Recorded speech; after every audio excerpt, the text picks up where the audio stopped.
Specific heat की बात करें यार, स्पेसिफिक हीट जब हमारे पास आती है तो किसी भी बॉडी का हमारे पास एक बिहेवियर हमको पता लगता है कि अगर स्पेसिफिक हीट है तो वो बॉडी कितनी हीट लेके कितना अपना टेम्परेचर चेंज करेगी। ये हमारे पास स्पेसिफिक मतलब कि स्पेसिफिक, भैया तेरा मास कितना है, बोले 2 किलो है। अच्छा तेरे को हीट कितनी दे रहे हैं, इतनी दे रहे हैं, तो भाई तेरा टेम्परेचर इतना चेंज हो जाएगा। यानी हम ज्योतिषी वाला काम कर लेंगे अगर मुझे स्पेसिफिक हीट के बारे में पता है। इसके लिए सबसे इंपॉर्टेंट चीज देखो हमें कैसे पता लग जाती है, मैं आपको समझा देता हूं। हमारे पास स्पेसिफिक हीट को समझने का सबसे आसान तरीका देखिए हमारे पास क्या है। सपोज कि मेरे पास 2 बॉडीज हैं, एक बॉडी जिसका मास 1 kg है और दूसरी बॉडी है जिसका मास भी मेरे पास 1 kg है। देखो कितना आसान है। अच्छा, इसकी स्पेसिफिक हीट मेरे पास है 4200 जूल पर केजी पर केल्विन और इसकी स्पेसिफिक हीट बच्चा हमारे पास है 2000 आपके पास जूल पर केजी पर केल्विन। चलो जी हो गया हमारे पास। अब टीचर बोलता है जी मैं इसको हीट देता हूं, कितने की हीट देता हूं, कोई पर्सन बोल देता है तो हम बोल देते हैं जी हम इसको हीट दे देते हैं यहाँ पर 2000 जूल की, इसको भी हीट दे देते हैं कितने की बच्चा हमारे पास 2000 जूल की। तो भाई क्या दोनों का टेम्परेचर डिफरेंस जो होगा वो सेम होगा कि डिफरेंट आएगा। देखो इनिशियल और फाइनल दोनों अलग अलग हो सकते हैं, लेकिन मेरी बात को फोकस करना, टेम्परेचर डिफरेंस की बात होती है।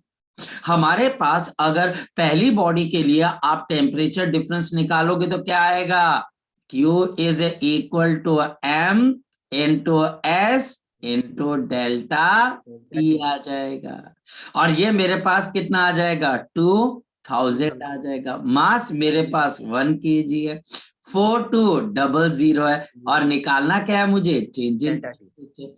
2 0 से 2 0 तो चेंज ऑफ टेम्परेचर कितना आ गया, तो मेरे पास आ गया 20/42 या फिर बच्चे 10 आपके पास कितना आ जाएगा 21 और हम इतने डिग्री सेल्सियस का टेम्परेचर चेंज कर चुके हैं, पॉइंट्स के अंदर आएगा।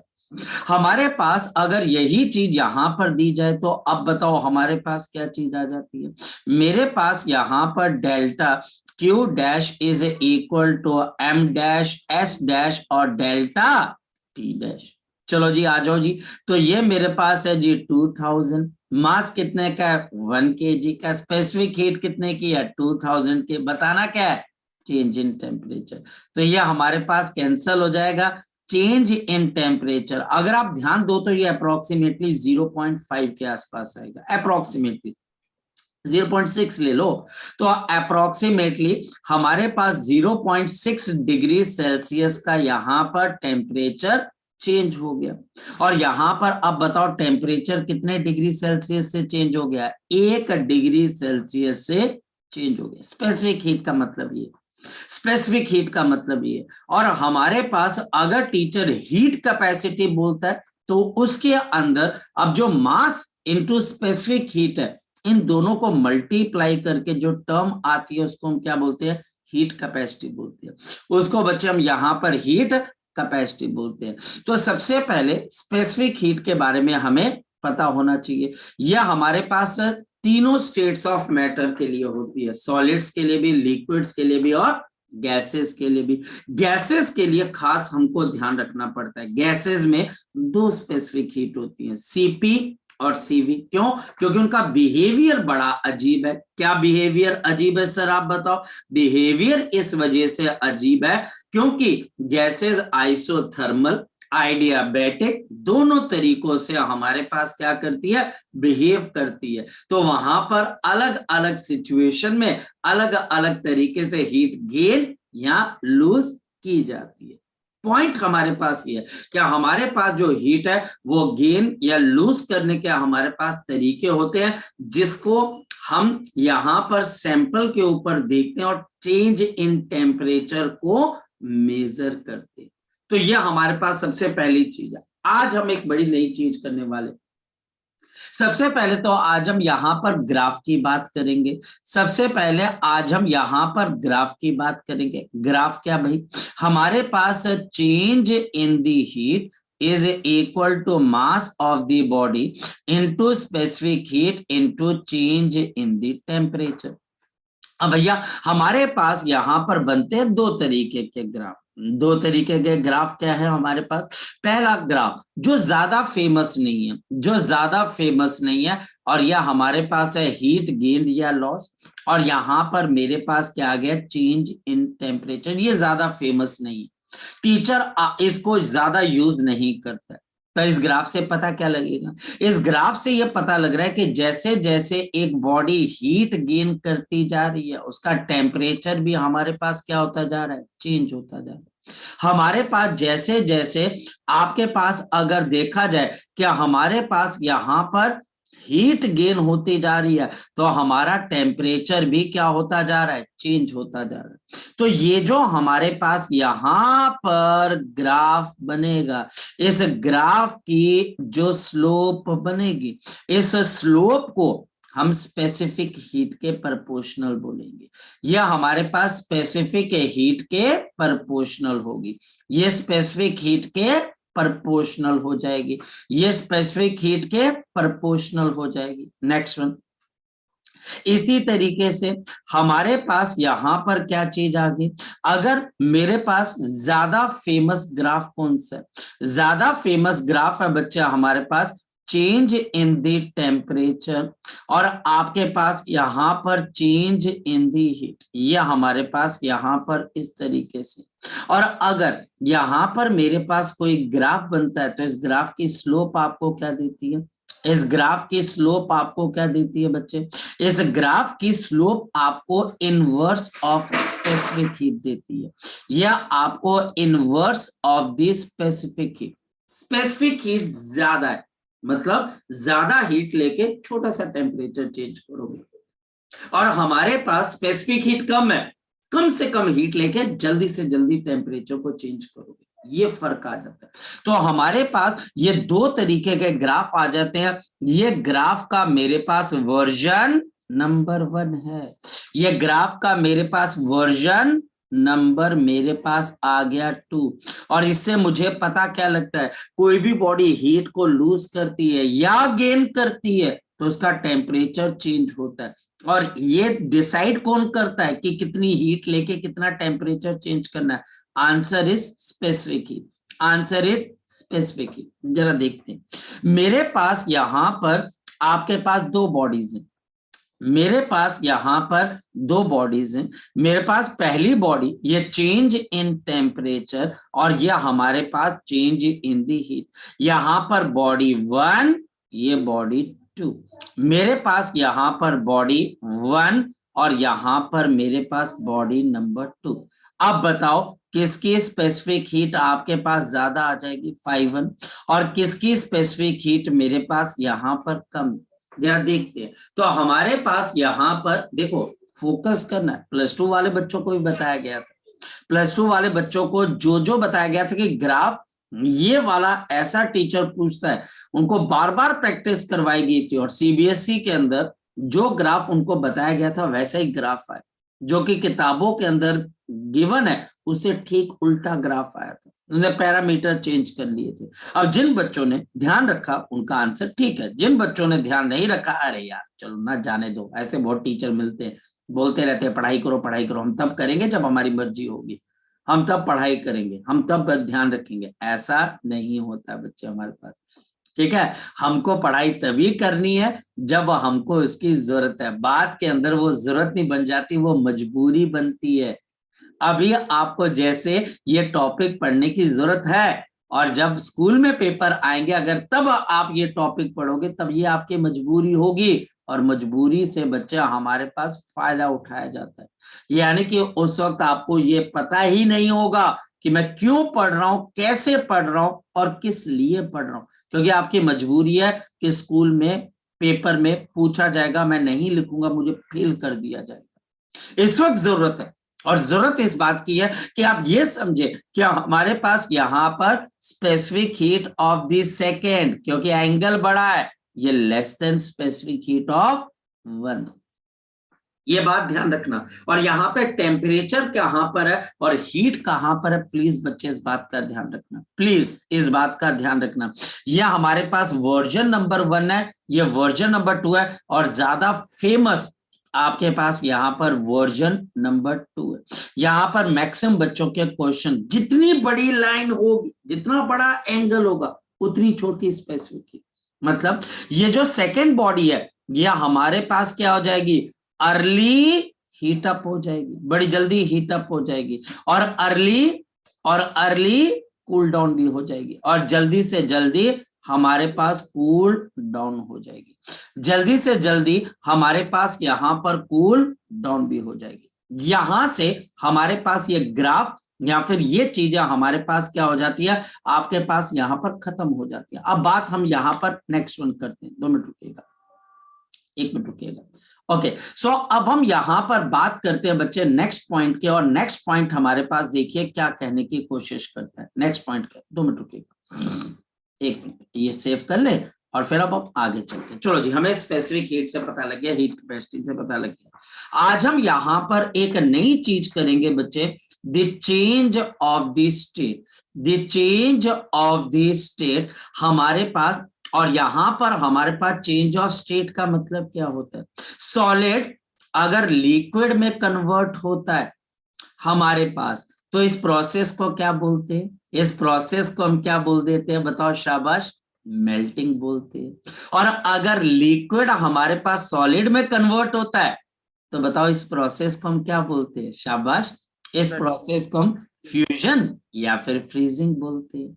और इंटरेस्टिंग चीज बताऊं बच्चे, जब हमारे पास ऐसा हो रहा होता है तो there is no change in the temperature.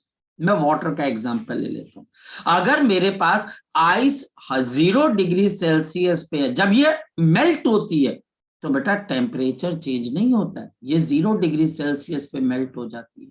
और जब 0 डिग्री सेल्सियस का पानी सॉलिड में कन्वर्ट होता है, तो भी बच्चा हमारे पास टेम्परेचर चेंज नहीं होता।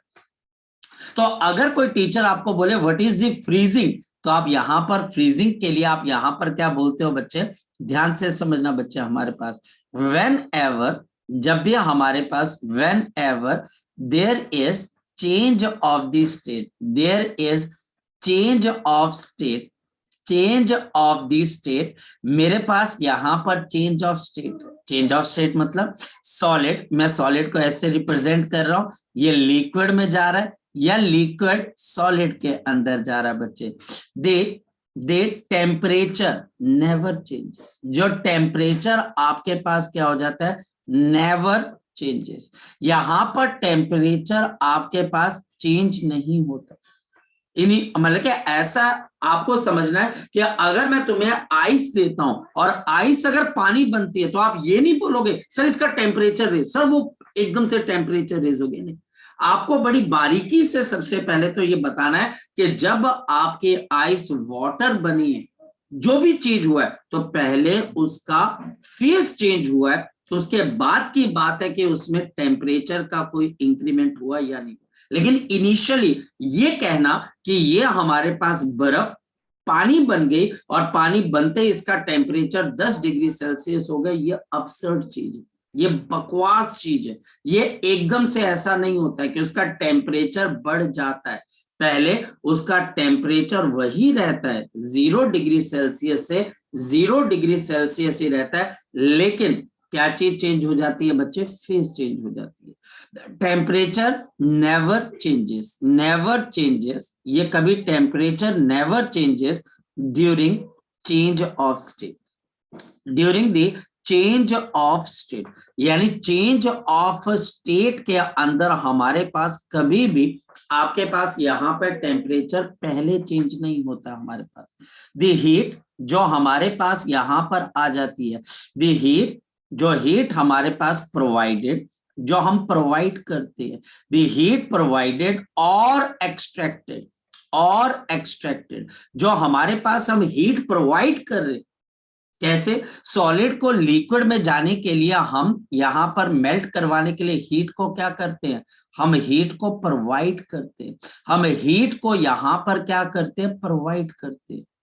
और अगर हम लिक्विड से सॉलिड की तरफ को जाते हैं तो हम हीट को क्या करते हैं, एक्सट्रैक्ट करते हैं। अब एक बात बताओ, कल का जो टेम्परेचर था, कल आपने ऑब्जर्व किया था, कल का दिन का जो टेम्परेचर था वो बाकी दिनों के मुकाबले आज अगर आप उसको उसके साथ कंपेयर करें तो थोड़ा ज्यादा था कि कम था, बताओ शाबाश। यह ऑब्जर्वेशन वाली बात है। कल का जो टेम्परेचर था पठानकोट का, मुकेरिया का, दसूहे का, प्लेन एरिया का, जो हमारे पास टेम्परेचर था वो नॉर्मल दिनों के मुकाबले, जो पिछले दिनों ठंड होके निकली है उनके मुकाबले थोड़ा ज्यादा था कि थोड़ा कम था। मतलब ये नहीं कि 40 डिग्री सेल्सियस हो गया। किसी बच्चे ने ऑब्जर्व किया कि कल जो ठंड थी वो जरूरत से थोड़ी सी ज्यादा थी, ठंड कल कम पड़ी। कभी ऑब्जर्व किया आपने कल किसी बच्चे ने ये ऑब्जर्व? कम पड़ी सर कल। कल थोड़ी कम थी। इसका रीजन पता है क्यों? क्योंकि कल डलहौजी के अंदर बच्चे हमारे पास बर्फ गिर गई थी। अब बच्चा बोलता है सर ये हमको कैसे पता? बिल्कुल, आप मुकेरिया या दसूहे बैठ के या पठानकोट या अमृतसर बैठ के ये प्रिडिक्ट कर सकते हो कि आज डलहौजी, शिमला या अपर हिमालय के अंदर बर्फ गिरेगी। रीजन हीट है बच्चे, क्योंकि अगर पानी ने बर्फ बनना है, यानी कि बच्चे लिक्विड ने अगर सॉलिड बनना है बच्चे हमारे पास, तो उसको हीट क्या करनी है, एक्सट्रैक्ट, उसको रिमूव करनी है अपने में से।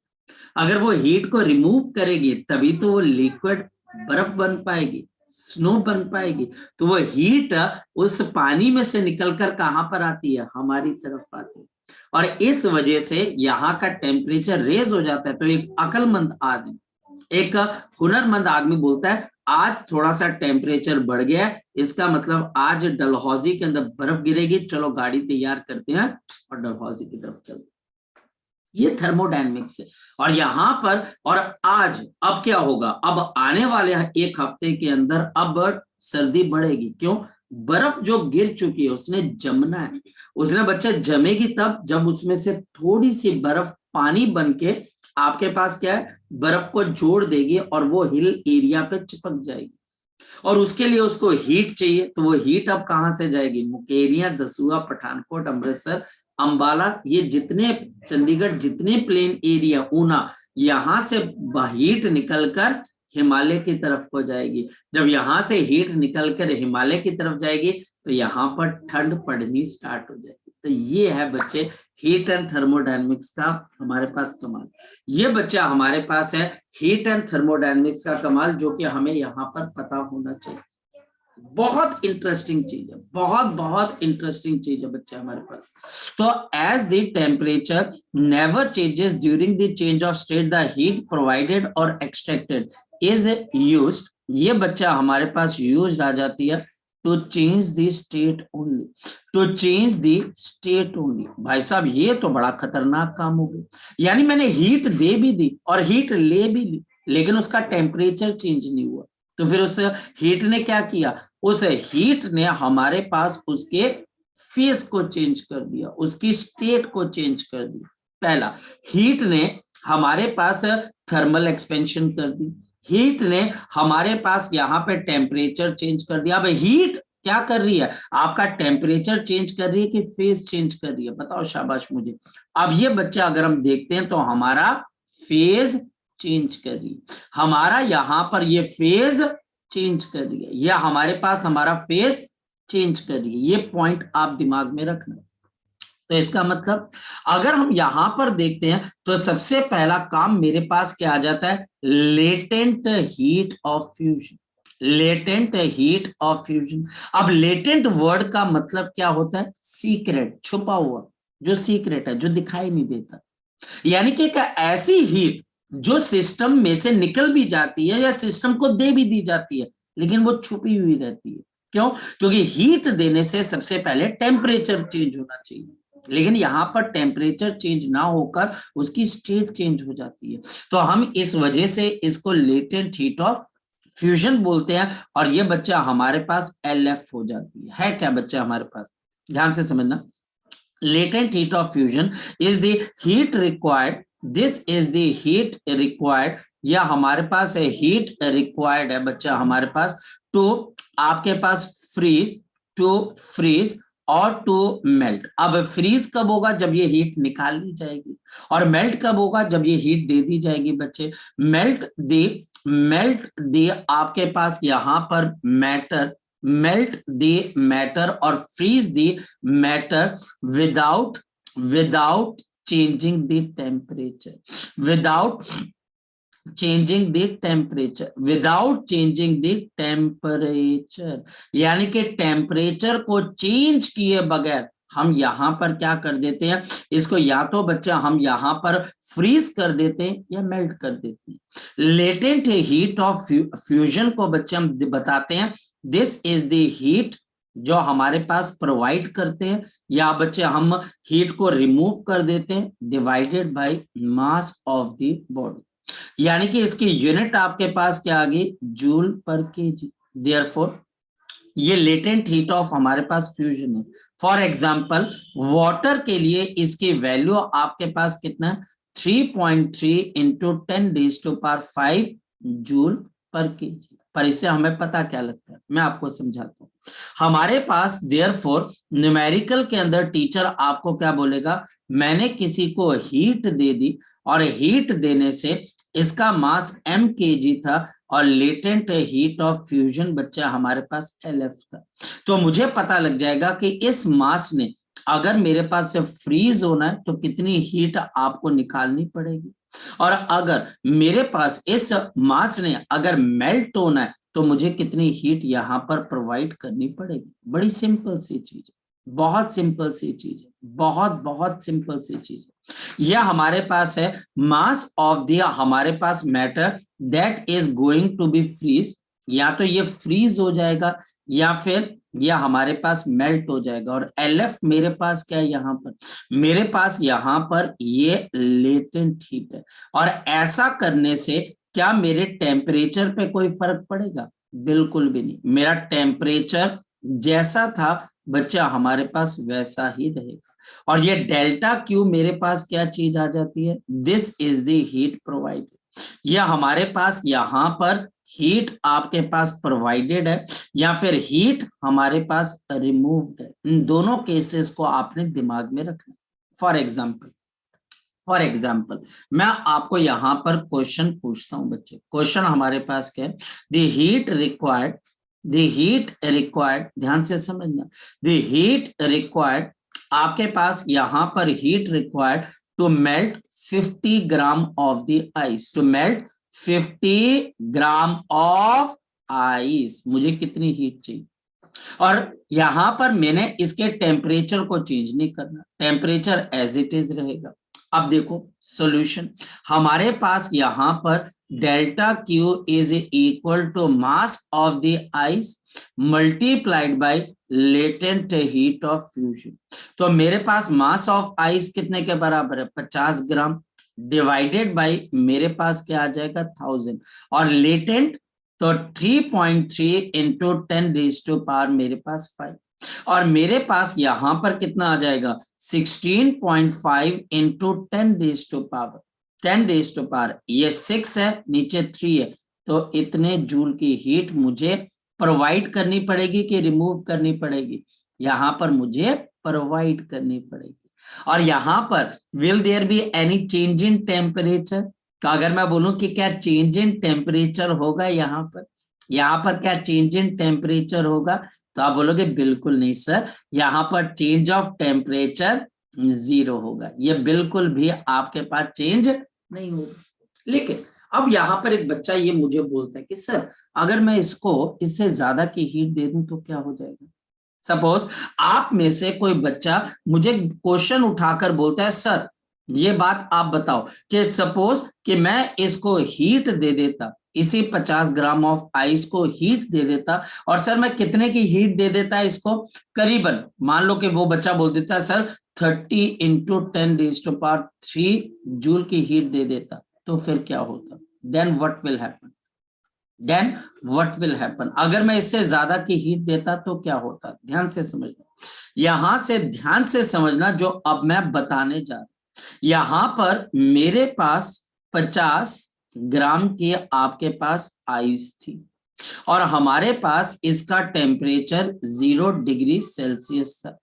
मैंने इसको हीट दी 30 इंटू 10 की पावर 3 की, जिसमें से हमारे पास यहाँ पर यूटिलाइज खर्च कितने की हो जाती है बच्चा हमारे पास, इसका पानी बनने के लिए कितने की खर्च हो जाती है? तो आंसर है sir 16.5 into 10 raise to power 16.5 into 10 raise to power 3 joule की आपके पास जो एनर्जी है वो यूज होगी, वो खर्च होगी। वो क्यों खर्च होगी? वो हमारे पास बर्फ बनाने के अंदर, बर्फ को पानी बनाने के अंदर खर्च होगी। तो ये 50 ग्राम की मेरे पास आइस है, जो कि 50 ग्राम का मेरे पास वाटर बन चुका है एट बच्चे हमारे पास बताओ 0 डिग्री सेल्सियस। ये पता लग गया जगजोत आपको, जस्सी, भयामी, पार्थ, ये बात पता लगी, शौर्य ये बात यस सर। यानी कि सर मेरे को ये पता नहीं लगा। हाँ बता, एक सिंपल सी चीज है काके, यहां तक पहले बता, ये पता लग गया बच्चे ये 0 क्यों आएगा आपके पास, यहां तक पता लग गया? सर यही नहीं पता लगा सर, हम टेम्परेचर को बिना चेंज किए यही कैसे तो यही तो करेंगे। फिजिक्स है बच्चा हमारे पास, यही तो फिजिक्स है।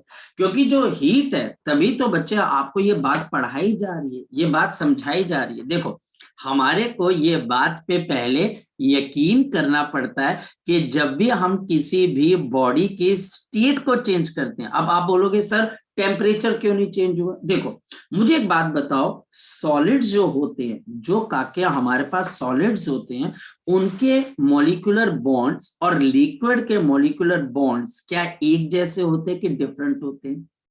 मुझे डिफरेंट जवाब होते हैं। देना, क्या सेम होते हैं डिफरेंट होते हैं? डिफरेंट होते डिफरेंट होते हैं। लिक्विड के जो मॉलिक्यूल्स हैं उनके पास काइनेटिक एनर्जी भी है और पोटेंशियल एनर्जी भी है।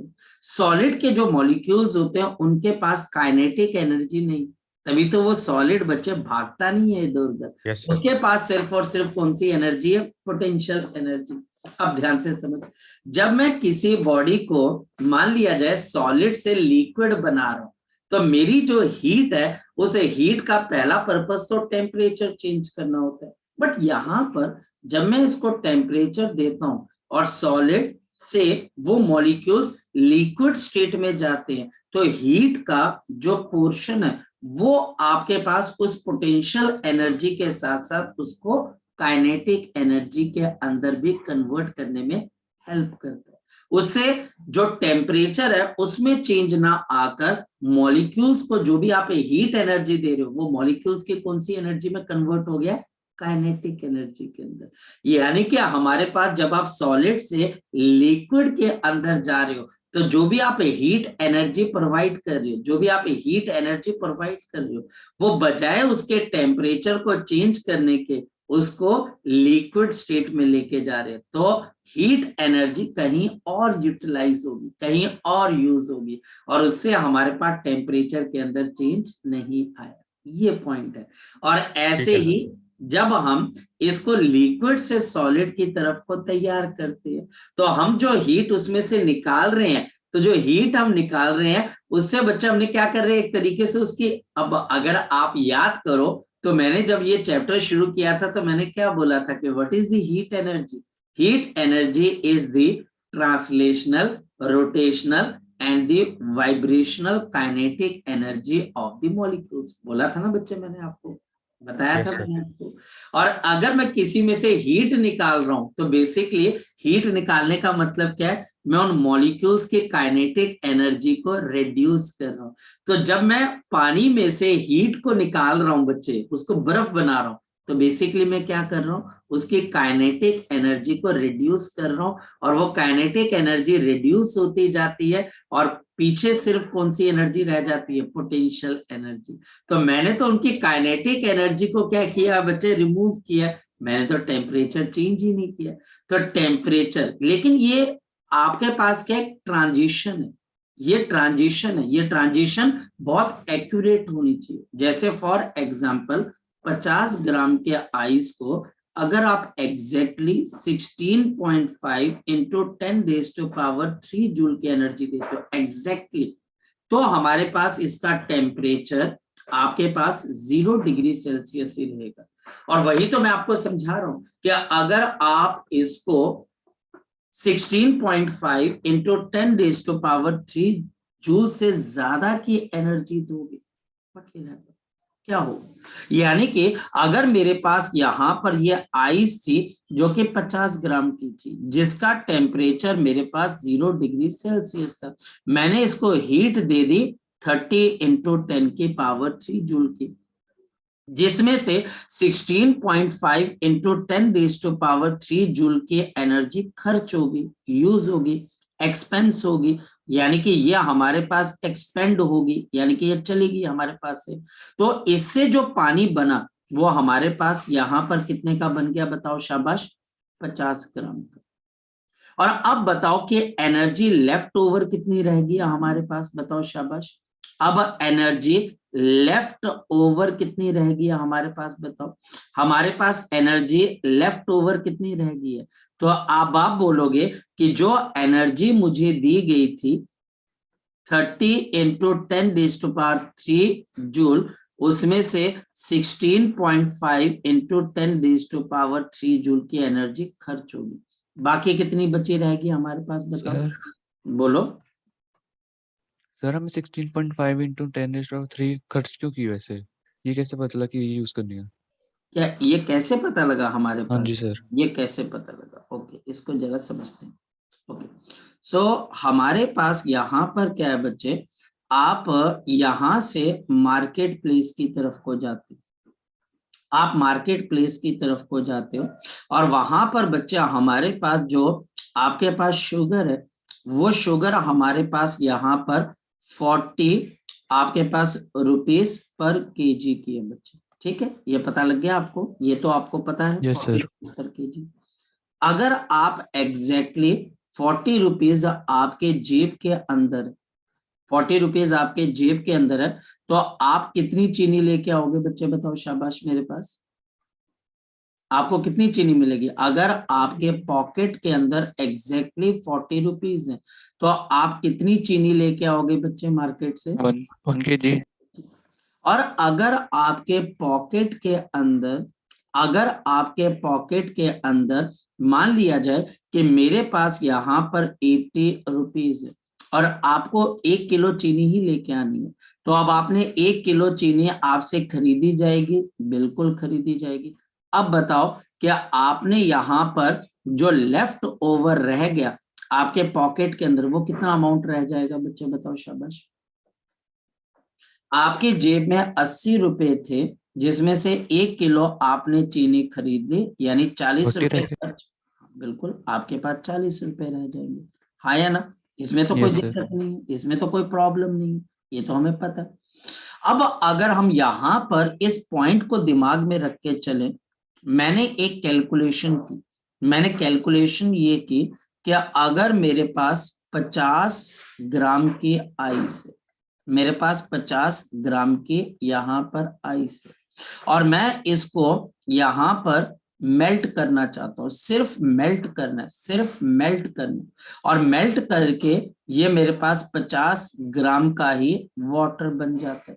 लेकिन सिर्फ अगर मेल्ट करना, ओनली मेल्टिंग, सिर्फ मुझे मेल्ट करना और कुछ नहीं करना, टेम्परेचर वगैरह कुछ चेंज नहीं करना, सिर्फ इसकी स्टेट को चेंज करना, तो ये आइस 0 डिग्री सेल्सियस पे है, तो वाटर भी हमारे पास कितने पे आ जाएगा, बताओ शाबाश, 0 डिग्री।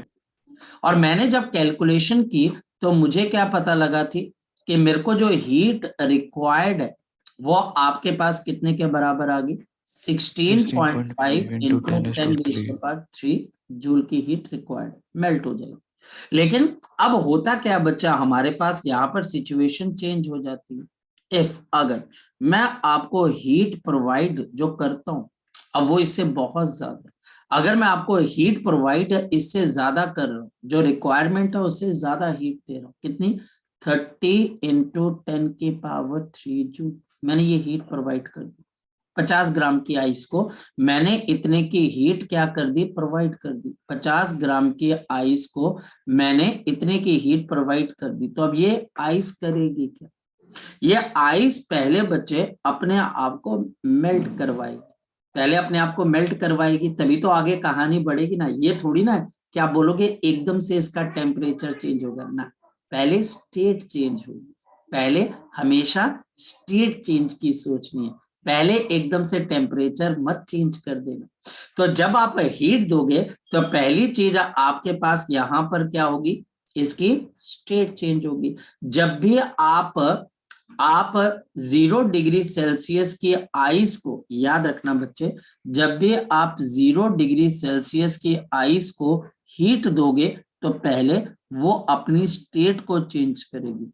और अगर आप 0 डिग्री सेल्सियस के पानी में से हीट निकालोगे तो पहले वो अपनी स्टेट चेंज करेगी, क्योंकि 0 डिग्री सेल्सियस आपके पास मेल्टिंग पॉइंट भी है अगर हीट प्रोवाइड कर दो, और फ्रीजिंग पॉइंट भी है अगर आप हीट निकाल दो। तो उस जगह पे जो भी आप हीट दोगे या लोगे उससे टेम्परेचर ना चेंज होकर आपके पास क्या चेंज होगा, फेज चेंज होगी। लेकिन ये होगा कहां पर, सिर्फ 0 डिग्री सेल्सियस पे, सिर्फ 0 डिग्री सेल्सियस पे। तो ये जो आइस थी 0 डिग्री सेल्सियस पे थी, मैंने इसको इतने की हीट प्रोवाइड कर दी। और पहले बच्चे क्योंकि ये 0 डिग्री सेल्सियस पे है तो इसकी स्टेट चेंज होगी, यानी कि सबसे पहले ये 50 ग्राम की हमारे पास यहाँ पर क्या बन जाएगा, वाटर बन जाएगा। और इसका टेम्परेचर क्या रह जाएगा, काके बताओ शाबाश, 0 डिग्री सेल्सियस। ये बात पता लग गई, यस ये सर। बात पता लग गई, क्लियर है ये वाली बात। अब यस सर। इससे मेरे पास कितनी हीट बची यूटिलाइज हो जाएगी, बताओ। ये हमारे पास कितनी हीट यूटिलाइज हो जाएगी इसके फेस को चेंज करने के लिए, 16.5। तो लेफ्ट ओवर कितनी रह जाएगी लड़के, बता बच्चे मेरे पास। इसका मतलब इतनी खर्च होगी, इतनी निकल गई। अब मेरे पास यहाँ पर सेकंड पॉइंट आ जाता है। तो अब हम यहाँ पर बोलते हैं कि अभी इसके अंदर लेफ्ट ओवर, अब देखो बच्चे, लेफ्ट ओवर अब दो चीजें रहेगी, लेफ्ट ओवर हीट भी रहेगी और लेफ्ट ओवर वाटर भी रह गया। कितनी हीट अभी इसके अंदर और बची हुई है, 13.5 इंटू 10⁻³ जूल की energy left over. 30 into 10⁻³ joule में से 16.5 इंटू 10⁻³ जूल क्या होगी, निकल गई। ये क्यों निकल गई, क्योंकि आपने बर्फ को अगर हीट दी है तो वो बर्फ हीट लेके पिघलेगी, उसको बताने की जरूरत नहीं है, वो आप बताओगे नहीं। आप बर्फ फ्रिज में से बर्फ को अगर निकालते हो तो वो अपने आप पिघलना शुरू हो जाती है, वो आपको बताने की जरूरत नहीं, वो हीट लेके पिघलना शुरू हो जाती है। तो आपने हीट दी और 50 ग्राम का जो आपके पास आइस का सैंपल है वो 50 ग्राम का वाटर बन जाएगा और इतनी हीट को आपके पास क्या कर लेगा, वो यूज कर लेगा। जब इतनी हीट यूज हो जाएगी, आपने प्रोवाइड इतनी की थी, तो इतनी हीट अब आपके पास क्या रहेगी, लेफ्ट ओवर रहेगी। ये बात क्लियर होगी अभी आपको, बता, मैं तभी Yes, आगे sir. चलूंगा पार्थ, ठीक है। Yes sir. अब Yes, sir. हमारे पास यहाँ पर लेफ्ट ओवर वाटर भी रह गया, और ये वाटर बच्चा भी हमारे पास है 0 डिग्री सेल्सियस का। तो अब क्या होगा, अब ये वाटर इस बची हुई हीट को एब्जॉर्ब करेगा, क्योंकि ये प्रोवाइडेड थी ना, ये इसको एब्जॉर्ब करेगा, और इसको एब्जॉर्ब करके अब ये वाटर अपने टेम्परेचर को बढ़ाए, क्योंकि अब उसको फेज चेंज करने की जरूरत नहीं, वो हो चुका है। फेज चेंज करने के लिए जितनी हीट उसको चाहिए थी उसने यूज करके अपने फेज को चेंज कर लिया, अब वो पानी बन चुका है 0 डिग्री सेल्सियस का। तो हमारे पास यहाँ पर अब वो क्या करेगा, अब ये पानी हमारे पास यहां से इस हीट को एब्सॉर्ब करेगा। नो देयरफॉर यहां पर हमारे पास क्या करेगा, this water at 0 degree Celsius will consume, क्योंकि हमने हीट तो प्रोवाइड कर दी ना, तो ये बच्चा हमारे पास कंज्यूम करेगा 13.5 इंटू 10⁻³ जूल की एनर्जी। और हमारे पास यहाँ पर क्या करेगा, and will raise its temperature, अब इसका टेम्परेचर आपके पास रेज हो जाएगा। और बच्चा अब हमारे पास यहाँ पर सेकंड पॉइंट क्या आ जाएगा, अगर अब मैं हीट देता हूं मास of the water, specific heat of the water into change of temperature, ये काम बहुत बारीकी से होते हैं, स्कूल लेवल पे इस पे आपको कोई क्वेश्चन नहीं आने वाला। यहाँ पर ये बात ध्यान रखना, जब मैं भी स्कूल में पढ़ता था तो मुझे भी मेरी क्लास के जो टीचर थे उन्होंने इसकी प्रॉब्लम्स नहीं करवाई थी, ये प्रॉब्लम्स हमारे पास कभी कभी 2 या 3 पेजेस पे भी चली जाती है, और इस वजह से यहाँ पर मैक्सिमम केसेस में बच्चा इन प्रॉब्लम्स को हाथ नहीं लगाता है, और ये प्रॉब्लम्स हमारे पास ये अनटच रह जाती है। जबकि इन प्रॉब्लम्स के अंदर करना क्या होता है, आपको सोचना होता है क्या दिया जा रहा है, क्या बच रहा है, और कैसे हमने काम करना है।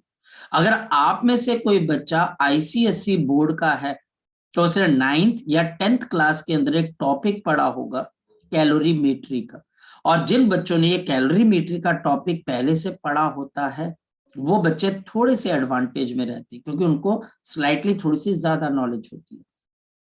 तो अब मेरे पास ये डेल्टा क्यू मास एस इंटू डेल्टा टी। अब जो बची हुई हीट है वो 50 ग्राम का हमारे पास यहाँ पर जो पानी है, तो 50 divided by 1000 multiplied by specific heat. Water की बच्चे 4200 होती है, और यहाँ पर चेंज इन टेम्परेचर, तो ये बच्चा हमारे पास 30 से 30, तो हमारे पास यहाँ पर चेंज इन टेम्परेचर आप यहाँ पर निकाल सकते हो। तो ये बच्चा हमारे पास change in temperature 13.5 into 10⁻³ upon बच्चा हमारे पास 42। तो ये बच्चा हमारे पास यहाँ पर चेंज इन टेम्परेचर आपके पास आ जाएगा। ये सोचने वाली बात है। अब यहाँ पर ये टॉपिक मैं आपको बच्चे फ्री नहीं छोड़ूंगा। मतलब कि ऐसा मत सोचना कि टॉपिक मुश्किल है या फिर ये कहीं पूछा नहीं जाएगा स्कूल में तो मैं आपको नहीं करवाऊंगा। ये करना है, बाकी बच्चों से आगे निकलना है तो ये करना है, बाकी बच्चों के मुकाबले ज्यादा अंडरस्टैंडिंग करनी है तो ये करना है। जबकि आपको एक क्वेश्चन और पूछना चाहिए था। बताओ क्या क्वेश्चन पूछना चाहिए था, मैं बताता हूँ कि सर अगर मैं इसको इतनी हीट अगर प्रोवाइड करता हूं तो ये 50 ग्राम की जो मेरे पास आइस है यह हमारे पास क्या बन जाती है, 50 ग्राम का वाटर बन जाती है। किसके अंदर, आपके पास है 0 डिग्री सेल्सियस पे। अगर मैं ज्यादा हीट देता हूं तो क्या होता है, ज्यादा हीट देता हूं तो पहले वो एनर्जी का पोर्शन यूज करके वो मेल्ट करवाओगे, फिर जो अगर कोई हीट बचती है तो उससे पानी का टेम्परेचर बाद में इंक्रीज होता है। लेकिन पॉइंट है, अगर मैं इससे कम की हीट दूं तो क्या होगा, अगर मैं इससे कम की हीट दूं तो क्या हो जाएगा। यानी कि आपको क्वेश्चन ये पूछना चाहिए कि सर अगर मैं इसको यहां पर कम हीट देता हूं, कितने की हीट देता हूं, सपोज कि यहां पर मैं सर इसको मास ऑफ द आइस इज 50 ग्राम, ये मेरे पास 50 ग्राम की आपके पास है, और मैं इसको हीट दे रहा हूं, और कितने की हीट दे रहा हूं बच्चे आपके पास, मैं इसको हीट दे रहा हूं सर 8 इंटू 10⁻³ जूल की। अब बताओ सर क्या होगा, अब बताओ क्या हो जाएगा। तो मुझे बड़ा ध्यान देना पड़ेगा भाई इसके अंदर से। पहले मैं यहां पे डिसाइड करूंगा कि लेटेंट हीट ऑफ फ्यूजन कितनी है, 3.3 इंटू 10⁻³ जूल, और जो आइस है वो 0 डिग्री सेल्सियस है। तो ये देख लो आपके सामने, यहां पर मैंने ऐसे करके हाथ जोड़ दिया, वैसे आजकल राजनेता जोड़ रहे हैं। कभी भी ये गलती मत करना कि आपको अगर आइस या वाटर अगर आपको 0 डिग्री सेल्सियस पे दे रखा हो तो आप फटाफट उसके टेम्परेचर को चेंज करने की सोचो, बिल्कुल भी नहीं। सबसे पहले जो भी ऐसी चीजें होंगी वो या मेल्ट होंगी या फिर फ्रीज होंगी, उसे हीट को यूज करके, पहले हीट का एक पोर्शन यूज करके मेल्ट होगा या फिर फ्रीज होगा। उसके बाद आप देखोगे हीट बच रही है या हीट की कमी पड़ रही है, तो जाकर आपका दिमाग काम करना शुरू करना चाहिए। अच्छा ये हमारे पास हीट कम पड़ रही है तो इसका मतलब आपके पास ये पूरी आइस मेल्ट नहीं करेगी। पहले आपको डिसीजन लेना है। यहाँ पर 2 मिनट रुक जाए। हमारे पास यहाँ पर सबसे पहले हमने सॉल्व क्या किया, मैंने सॉल्व ये किया कि मुझे हीट कितने की चाहिए, तो आंसर है 16.5 इंटू 10⁻³ जूल। बट लेकिन बच्चे हमारे पास जो हीट आपके पास प्रोवाइडेड है, जो हीट प्रोवाइडेड है हमारे पास, इट इज लेस, या हमारे पास क्या आ जाएगा, लेस। तो अब मेरे पास देयरफॉर डिसीजन क्या आ जाएगा, therefore all the ice will not melt, all the ice will not melt। यहां पर मेरे पास पूरी की पूरी आइस मेल्ट नहीं होगी, मेरे पास यहां पर आइस बिल्कुल भी मेल्ट नहीं होगी, याद रखना। क्योंकि आप हीट जो प्रोवाइड कर रही हो और जो हीट आपको रिक्वायर्ड है मेल्ट करने के लिए, दोनों में बहुत ज्यादा फर्क है। और इस वजह से आप ध्यान से समझना, देयरफॉर मेरे पास डेल्टा क्यू किसके बराबर हो जाता है, mass multiplied by latent heat of fusion. ये रिक्वायर्ड थी लेकिन प्रोवाइडेड इससे कम है, तो 8 into 10⁻³ is equal to 50 divided by मेरे पास यहाँ पर 1000 इंटू आपके पास, सॉरी ये हमारे पास मास तो हमने निकालना है, कितना मास इसके अंदर से लेफ्ट ओवर रह जाएगा, ये हमारे पास मास है इंटू 3.3 इंटू 10⁻³ आपके पास यहाँ पर जूल, ये हमारे पास यहाँ पर कैंसल हो जाएगा।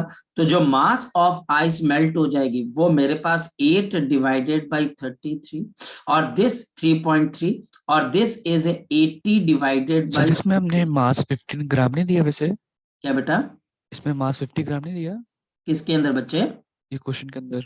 हाँ बोलो बोलो पूछो, आपने मास को ऐसे रहने दिया, 50 नहीं आना था वहां पर वैसे। आप बताओ क्यों आना चाहिए था बच्चे हमारे पास,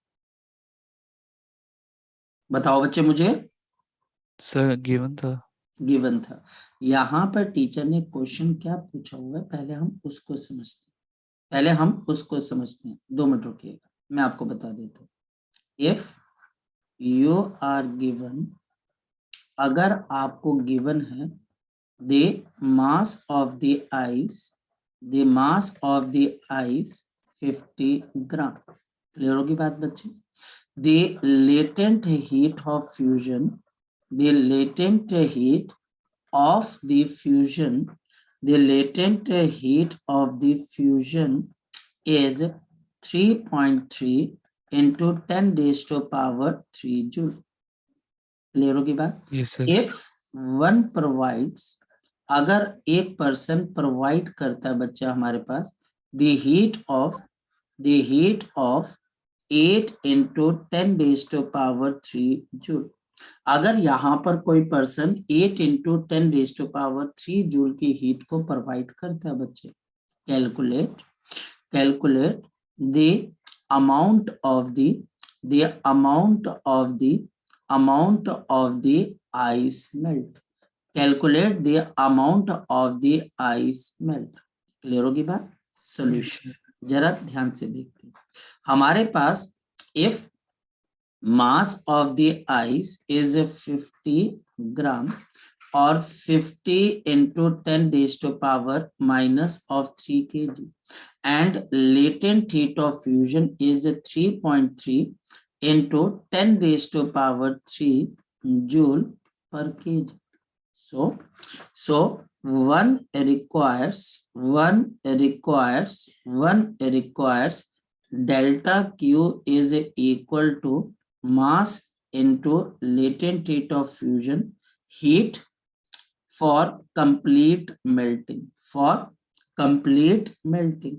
यानी कि कंप्लीट मेल्टिंग के लिए मुझे यहाँ पर कितनी हीट चाहिए, delta Q is equal to m into L F, complete melting के लिए मुझे इतनी हीट चाहिए, हेंस इस वजह से बच्चा हमारे पास क्या आ जाएगा, hence delta Q is equal to 50 gram की मेरे पास जो आइस है, मुझे इस पूरी की पूरी आइस को मेल्ट करना, तो जब मैं इसको सॉल्व करता हूं बच्चे, यहाँ पे 10 की पावर 5 आएगा, सॉरी फॉर दैट वन, यहाँ पे 10 की पावर आपके पास 5 आएगा, I am sorry for that, ये 10 के पावर हमारे पास 5 आ जाता है।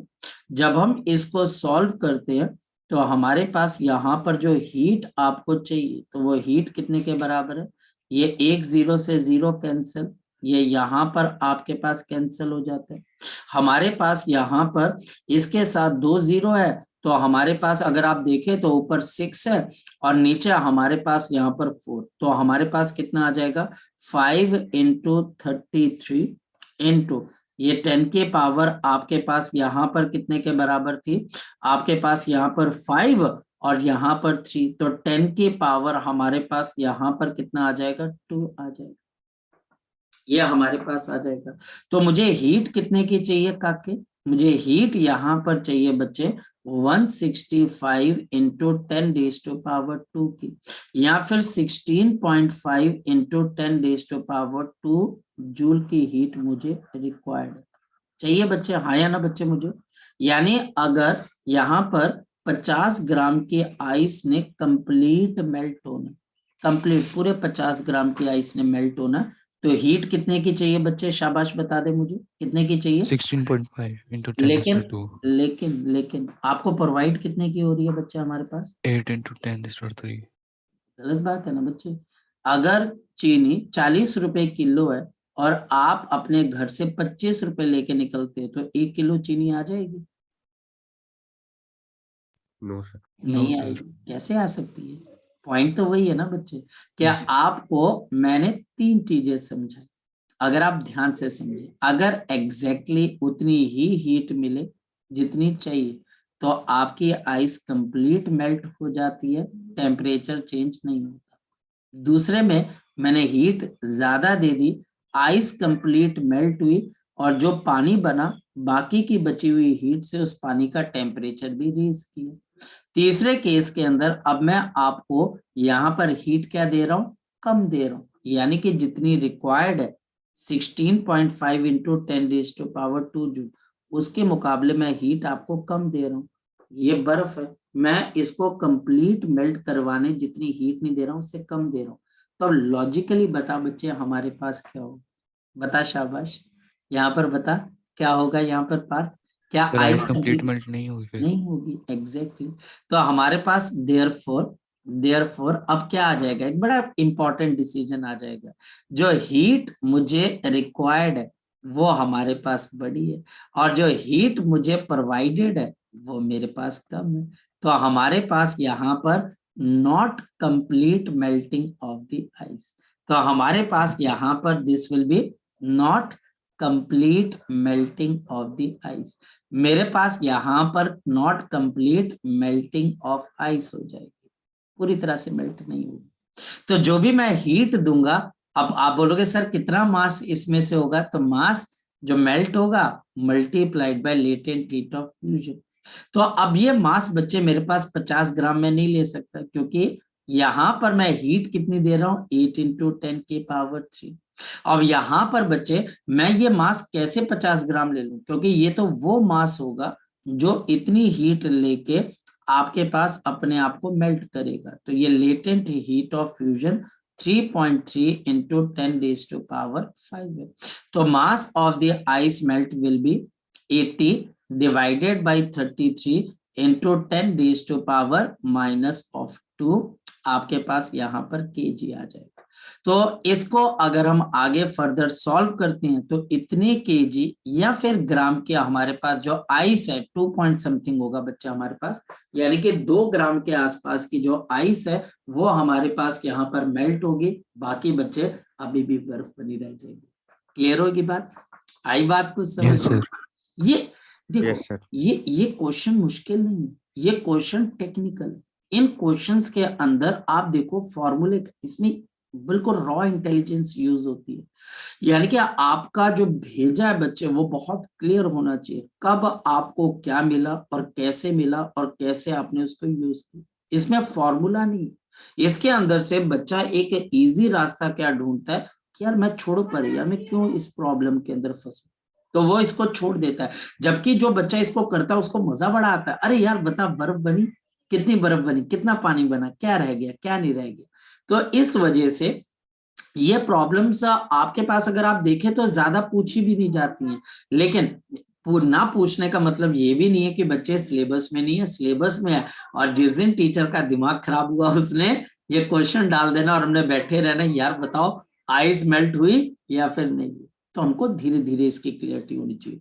जी शौर्य बताओ बच्चे, बोलो शौर्य। सर मैं कह रहा था कि ये जो वैल्यूज है जैसे लेटेंट हीट ऑफ फ्यूजन की ऑफ वाटर और जो हीट रिक्वायर्ड वाली जो वैल्यू है वो सर लर्न करनी पड़ेगी ना फिर तो? अगर याद हो जाए तो ज्यादा बेहतर है, वैसे कोई जरूरत नहीं होती है, लेकिन अगर याद हो जाए तो ज्यादा बेहतर है, वैसे टीचर सर प्रोवाइड क्वेश्चन में हर क्वेश्चन में गिवन होती है इसकी हाँ वैल्यू. होती है, अगर लेकिन याद हो जाए तो बेहतर है, मैंने बोला अगर हो जाए तो बेहतर है, और अगर नहीं भी हो तो क्वेश्चन में गिवन होती है बच्चे, ऐसा घबराने की जरूरत नहीं है। ठीक है ठीक है सर. अच्छा हाँ नितिका बोलो बेटा। सर जब हमने हीट जो दी है वो रिक्वायर्ड से ज्यादा है, तो आपने बताया कि वाटर उस हीट को एब्जॉर्ब करके अपना टेम्परेचर बढ़ा लेगा।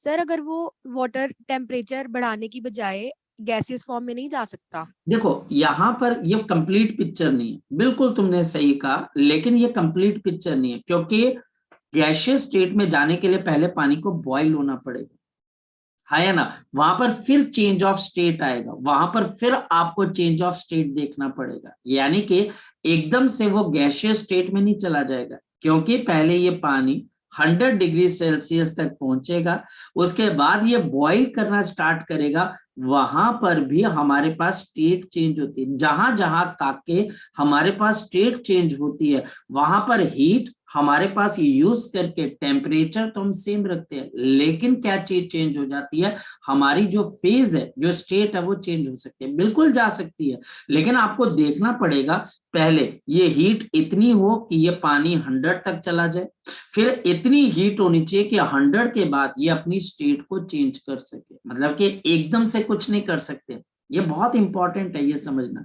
अगर आप एकदम से सारी चीजें करोगे कि चलो जी हीट आ गई, मैंने सीधी वैल्यू डाल दी और आंसर आ जाएगा, नहीं, आपको बड़ा ध्यान से इसके अंदर से बहुत फोकस करके आपको ध्यान से आपको प्रोवाइड क्या किया जा रहा है और किस चीज की जरूरत है, इसके बीच में हमारे पास लिंक होना चाहिए। यानी कि वो गैसियस स्टेट में तभी जाएगी जब वो एनफ हीट हो, और उसके लिए क्या चीज होगी उसको अब हम आगे की तरफ को देखेंगे। आपका क्वेश्चन मैंने देख लिया, मैंने समझ लिया, इसको मैं आगे की तरफ को लेके जाऊंगा और समझेंगे बच्चे। हमारे पास यहाँ पर आपके पास जैसे लेटेंट हीट ऑफ आपके पास फ्यूजन, जिससे बच्चे हम टेम्परेचर दे के या लेके हम हीट को क्या कर सकते हैं, आपके पास टेम्परेचर को विदाउट चेंजिंग हम क्या चीज चेंज कर सकते हैं, इसकी फेज को चेंज कर सकते हैं। अब नेक्स्ट पॉइंट मेरे पास यहाँ पर क्या चीज आ जाती है, फोकस करना बच्चे। फोकस बच्चे हम यहाँ पर क्या करते हैं, the latent heat of vaporisation, the latent heat of vaporization। हमारे पास यहाँ पर नेक्स्ट पॉइंट क्या आ जाता है, the latent heat of vaporization। और latent heat of vaporization बच्चा हमारे पास LV से डिनोट हो जाता है। हमारे पास यहाँ पर क्या चीज आ जाती है, हमारे पास the amount of the heat required per unit mass, the amount of the heat required, the amount of the heat required, the amount of the heat required per unit mass, per unit mass, per unit mass to change the state, to change the state, to change the state। हमको state change करनी है बच्चे, कहां से कहां पर, from liquid to the gases or from gases to the liquid without changing the temperature, without आपके पास changing the temperature, without changing the temperature, without changing the temperature। Nitika आपका जो ये डाउट है वो डाउट हमारे पास इस पर्टिकुलर टॉपिक के अंदर कवर हो जाएगा, यानी कि अगर वो एकदम से आप बोलो कि सर गैसियस स्टेट में चली जाएगी तो ये गलत बात है। अगर वो गैसियस स्टेट के अंदर जाना है तो वहां पर भी उसको अपनी स्टेट क्या करनी पड़ेगी, चेंज करनी पड़ेगी, and without changing the temperature. कहने का मतलब अगर मेरे पास यहां पर मान लिया जाए वाटर है बच्चे आपके पास, और ये वाटर मेरे पास 100 डिग्री सेल्सियस पे, कहने का मतलब ये पानी इस वक्त हमारे पास क्या कर रहा है बच्चे, बॉइल कर रहा है। और इस पानी को अगर मैं बाहर से यहां पर हीट प्रोवाइड करता हूं, अगर मैं इसको हीट प्रोवाइड करता हूं बच्चे, तो हमारे पास क्या होगा, ये पानी हमारे पास किस में कन्वर्ट हो जाएगा, ये पानी हमारे पास स्टीम के अंदर आपके पास कन्वर्ट हो जाएगा, और स्टीम का टेम्परेचर भी मेरे पास क्या होगा, 100 डिग्री सेल्सियस। हमारे पास स्टीम का टेम्परेचर भी 100 डिग्री सेल्सियस है। तो जो आपने हीट प्रोवाइड की उससे बच्चा हमारे पास ये जो आपका मैटर है ये लिक्विड से बताओ कौन सी स्टेट में चला गया, आपके पास शाबाश बता दो, गैसियस स्टेट के अंदर चला गया, लेकिन हमारे पास टेम्परेचर के अंदर कोई चेंज नहीं आया। तो जो आप हीट प्रोवाइड कर रहे हो वो लेटेंट हीट क्यों है, वो सीक्रेट हीट क्यों है, क्योंकि इस हीट से टेम्परेचर चेंज होने के बजाय आपके पास क्या चीज चेंज होगी, उसकी स्टेट चेंज होगी। हमारे पास यहाँ पर जो भी आप हीट प्रोवाइड करते हो उससे m मास का जो लिक्विड है जो कि बॉयल हो रहा है वो आपके पास लिक्विड से गैसियस स्टेट में जा रहा है, और अब इससे मल्टीप्लाई क्या कर देते हैं, लेटेंट हीट ऑफ वेपराइजेशन। इसके अंदर से अगर हम बात करते हैं वाटर के लिए, तो वाटर के लिए हमारे पास लेटेंट हीट ऑफ वेपराइजेशन कितने के बराबर है, तो हमारे पास है 22.4 मल्टीप्लाइड बाई 10⁵ जूल पर केजी। ये हमारे पास है 22.4 इंटू 10⁵ जूल पर केजी। ये लेटेंट हीट ऑफ वेपराइजेशन है। किसके लिए, वाटर के लिए। ये वाटर के लिए लेटेंट हीट ऑफ मेरे पास क्या बच्चे, वेपराइजेशन है। यानी कि अगर एक पानी बॉईल कर रहा है, 1 किलो का पानी बॉईल कर रहा है और उस पानी ने अपने आप को 1 किलो की स्टीम में कन्वर्ट करना है, 1 kg ऑफ स्टीम में कन्वर्ट करना है, तो उसको इतने जूल की हीट एनर्जी आपको चाहिए। लेकिन जब ये हीट आप प्रोवाइड करोगे तो क्या टेम्परेचर चेंज होगा, तो विदाउट चेंज इन टेम्परेचर, ये टेम्परेचर चेंज किए बगैर हमारे पास अपने फेस को क्या कर जाएगी बच्चा, आपके पास चेंज कर जाएगी, या हमारे पास अपने फेस को चेंज कर जाएगी। तो यानी फेज नीतिका 2 जगहों पर चेंज होते हैं। बताओ कहां कहां पर होते हैं, एक 0 डिग्री सेल्सियस पे काके, और दूसरा कहां पर फेज चेंज होता है, 100 डिग्री सेल्सियस। जैसे आप इन टेम्परेचर्स पे पहुंचो तो थोड़ा कॉशियस हो जाओ, क्योंकि इन टेम्परेचर पे आप जो भी हीट दोगे या लोगे, उन हीट से फेज चेंज होगा, स्टेट चेंज होगी, लेकिन टेम्परेचर को एकदम से मत चेंज कर देना कि नहीं मैंने टेम्परेचर चेंज कर देना। अगर वो टेम्परेचर चेंज होगा भी तो एक सेकेंडरी इशू है। पहला कंसर्न ये होगा मैं 100 डिग्री सेल्सियस पे पहुंच चुका हूं, अब मैं हीट अगर दूंगा तो इससे स्टीम बनेगी, इससे स्टीम बनेगी, इससे बच्चे वो स्टीम का टेम्परेचर, पानी का टेम्परेचर नहीं चेंज होगा, वो 100 डिग्री सेल्सियस की स्टीम बन जाएगी। और हमारे पास याद रखना, इस वजह से स्टीम का टेम्परेचर तो सेम होता है, लेकिन स्टीम के पास इट कंटेन्स मोर एनर्जी। ये बच्चा हमारे पास ज्यादा एनर्जेटिक होती है, क्योंकि इसके अंदर लेटेंट हीट आपके पास एडेड होती है, और इस वजह से जो स्टीम होती है वो हमारे पास मोर डेंजरस, ये ज्यादा डेंजरस होती है बच्चे। ये ज्यादा डेंजरस क्यों होती है, क्योंकि इसके अंदर बच्चा हमारे पास लेटेंट हीट इंक्लूडेड होती है, लेटेंट हीट आपके पास इसके अंदर इंक्लूडेड होती है। और अगर कोई टीचर कल को आपसे यहां पर क्वेश्चन पूछता है, क्या क्वेश्चन पूछता है टीचर, मुझे यहां पर क्वेश्चन ये पूछता है, the steam of 100 degrees Celsius, the steam of 100 degrees Celsius is more dangerous, ये ज्यादा डेंजरस है, it is more dangerous than 100 degrees Celsius, than 100 degrees Celsius boiling water, true या फॉल्स, तो ट्रू। ये बच्चा हमारे पास बिल्कुल ट्रू है, ये हमारे पास यहाँ पर बिल्कुल ट्रू चीज है, क्योंकि नो डाउट दोनों का टेम्परेचर हमारे पास सेम है, लेकिन the steam eight 100 degree Celsius contains more energy, this contains more energy, क्योंकि आपकी हीट ने आपके पास इस स्टीम को काइनेटिक एनर्जी दे दी है, इसके अंदर हीट एनर्जी इंक्लूडेड है। उस हीट एनर्जी ने टेम्परेचर चेंज करने के बजाय क्या चीज चेंज कर दिया आपके पास, उसकी स्टेट को चेंज कर दिया, तो it contains more energy, it contains more energy. तो आपको ध्यान किस बात का रखना है भाई कि 0 डिग्री सेल्सियस पे क्या हो रहा है और हमारे पास 100 डिग्री सेल्सियस पे क्या हो रहा है, ये दो चीजें। यहां पर डेफिनेशन से भी हमारा काम चल जाता है, क्योंकि स्कूल के अंदर टीचर ने सिर्फ आपको पूछना what is the latent heat of vaporisation, what is the latent heat of the melting या फिर फ्यूजन। बच्चा लिखता है, बच्चे को लगता है उसको सारी नॉलेज आ गई, नहीं। जब बच्चा इसके डेप्थ में जाकर पता लगता है नहीं यार ये चीजें थोड़ी सी खतरनाक है, ये चीजें हमारे पास खतरनाक क्यों है, क्योंकि बहुत दिमाग लगाना पड़ता है, बहुत फोकस करना पड़ता है। आप रैंडमली कोई चीज नहीं कर सकते हो, आप रैंडमली यहां पर कोई भी चीज नहीं कर सकते। ध्यान से समझना, मेरे पास यहाँ पर बात को। कहने का मतलब बच्चे, हमारे पास यहाँ पर फोकस करना, मेरे पास यहाँ पर 50 ग्राम की बच्चे आपके पास आइस है, फोकस करना 50 ग्राम की आइस है, और मैंने इसको 50 ग्राम की स्टीम बनाना है। मुझे इसको 50 ग्राम की क्या बनाना है, 50 ग्राम की स्टीम तैयार करनी है, इसको स्टीम तैयार करनी है। अब टीचर बोलता है कि भैया आपको हीट कैसे कैसे चाहिए, ये 50 ग्राम की मेरे पास आइस है और मैंने इसको 50 ग्राम की क्या बनानी है, स्टीम बनानी है। ध्यान से समझना, मैं सबसे पहले जो भी इसको हीट दूंगा, उसे हीट से बताओ क्या होगा मेरे पास, उससे क्या होगा, उसे हीट से मेरे पास यहाँ पर 50 ग्राम की जो आइस है वो हमारे पास मेल्ट हो जाएगी, लेटेंट हीट ऑफ फ्यूजन।